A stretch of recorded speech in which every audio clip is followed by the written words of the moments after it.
Hello there, and welcome back to another video of VIP Chess. Today I'll be showing you a famous game from the 1900s where people literally showered gold coins on the player, Frank James Marshall, who was playing black in this game after one of a very famous move. He was playing Stefan Levitsky as white. Let's check out the game. Stefan starts out with d4, and black responds with e6. The Hort's defense, and now this transposes into the French defense right away. Knight c3, c5, this is known as the Marshall Gambit. Knight f3, knight c6, e takes d5, e takes d5, and bishop e2. This was a mistake, and bishop b5 was the best because it would put more pressure on the knight, and probably lead to a more fruitful game for white. However, Stefan Levitsky went bishop e2, knight f6, castles. Now bishop e7. This was an inaccuracy. It was best to capture the pawn first, because now you will, if once bishop e7, you'll have to move the bishop twice if he takes. However, and now the game continues with bishop g5. Black castles.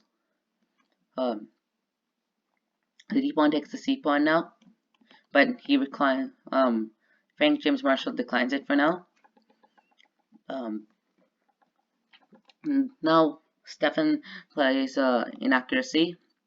Knight d4. Queen d3 was a better move. It would develop your queen and centralize it to better square, rather than moving the same piece twice. Bishop takes c5, attacking the knight, because now it's being attacked twice. The knight takes the e6 pawn. F takes e6. Bishop g4. Queen d6. Bishop h3. Rook a e8. Queen d2. And bishop b4. This was an inaccuracy on black's part, because now white just simply captures his pawn. In this position, h6 was the best move because it put more pressure on this piece and would ask a question to it. However, that was not what was played, and bishop b4 was the move that was eventually played. Bishop takes f6, rook takes f6. Now rook a d1. This was a move that put the game in Frank James Marshall's favor. It was an inaccuracy, and again they had white missed a3, putting more pressure on the black bishop and asking it a question. However, now he plays queen c5, queen e2, bishop takes c3, pawn takes c3, queen takes c3. Now we have rook d5. If he does take, we can see that the queen will take the rook in this position, and it's a checkmate, a back rank checkmate, and black can do absolutely nothing to stop it. So of course you can't take. So instead, queen d4 was played, trying to move the knight away from the square. And now queen h5 was played, attacking this rook. So he was saying, if you take my rook, I'll take yours, and my threat will come with checkmate. However, black declines this offer, and he goes rook f8. This was an inaccuracy. This was the queen h5 move was a blunder, and queen e4 was the best move here, because it would keep the queen in a more secure position, and it would still have this threat on the rook that wouldn't be as avoided easily, because now you threaten this e6 pawn. if the rook does move to either one of, if either there or here.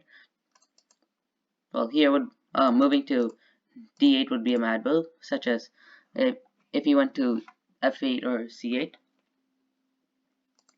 So, but queen h5 was played, then rook e8, then rook e5. This was another inaccuracy.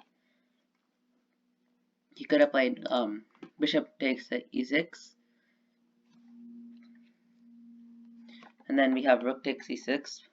However, this would give white more initiative and keep the game going, because the next few moves afterwards are very dangerous. So we have rook h6. However, this was an inaccuracy. He had the opportunity to take on f2, and then for example, if he did take and the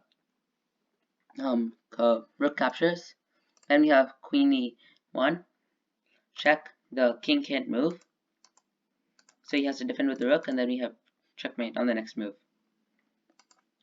So rook h6 was the move, however, played. And then we have queen g5.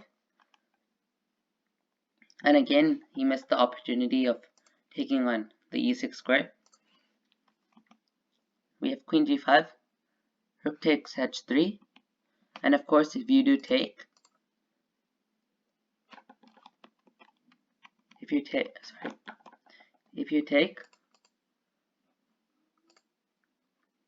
then you have you'll have a royal family fork here, and all three pieces are attacked, and there's no saving your queen. So Stefan Levitsky decided to let Frank James Marshall have the piece. Now this is the move that we've all been waiting for, queen g3. The idea behind this move is that if you do take, then you have knight e2 check. We have king h1, knight taking g3, and you can't take with either pawn. For example, if you take with you can't take with the h pawn because it's pinned to the king, and if you take with the f pawn, it's checkmate on the next move.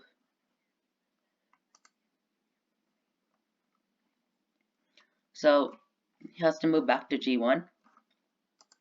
You have again knight e2 check, king h1, and rook c3.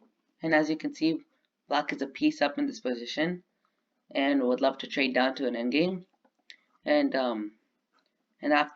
that's why after queen g3, Stefan Levitsky resigned on the spot, and it was a brilliant move, and people were amazed by it, and that was one of the many reasons why it's gone down as one of the best games in history.